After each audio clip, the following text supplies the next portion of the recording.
Hello বন্ধুরা, কেমন আছো? তোমরা সবাই ভালো আছো? আজকে একটু বাগানে এসেছি। দুদিন আগে যে ঝড়টা হলো তোমরা জানো। দেখো আমার ছোট জাম গাছটা মাথাটা পুরো ভেঙে গেছে। দেখো কত পরিমাণে জাম হয়েছে। তো আজকে দাদা তাড়াতাড়ি বাড়িতে চলে এসছে। বললাম আমার ছোট ছেলেটার জন্য কিছুটা জাম পারো, যাতে সব মাটিতে পড়ে যাচ্ছে। আমার ছোট ছেলেকে তোমাদের দেখাবো পরে।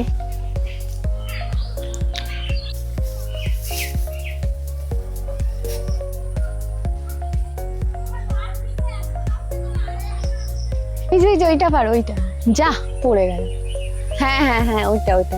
আমাকে জাম পাড়তে উঠিয়েছে গাছে। হ্যাঁ, আমি জাম নামাচ্ছি। তার যতখানি নামাচ্ছি তার ভিতরে ফাঁকে ফাঁকে মাঝখানে আমি এক দুটো খেয়েও নিচ্ছি। এর ভিতরে যতগুলো আছে অল্প অল্প দেখি নামাবার চেষ্টা করছি। বন্ধুরা, গাছের জাম হাত থেকে পাড়ার মজাটাই আলাদা। দেখুন আমার এত সুন্দর গাছটা মাঝখান দিয়ে ভেঙেই গেল। জামের সাইজটা দেখুন।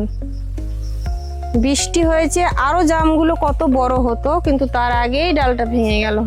বাজারে এক্ষুনি শুনে আসলাম 50 টাকা শ। আমি বললাম কাকু রেখে দিন, আমার বাড়িতে গাছ আছে, আমি এক্ষুনি গিয়ে পেরে জাম খাবো। কেন 50 টাকা দিয়ে কিনবো বলুন? এই জাম নামাতে উঠেছিলাম, আমি জাম নামিয়েছি। এখনও অনেক জাম গাছে রয়ে গেছে, নামাতে পারিনি। তো সন্ধে হয়ে গেছে, যেটুকু নামিয়েছি এটা আমার ছোটো ছেলের জন্যে। হ্যাঁ, আমার ছোটো ছেলেকে পরে ভিডিওতে দেখাবো। ছোটো ছেলেটাকে ও খুব ভালোবাসে জাম খেতে। জাম খেতে ভালোবাসে। আজকের মতো এই অবধি, আর পরে দেখা হবে। থাকবেন, পরে দেখা হবে।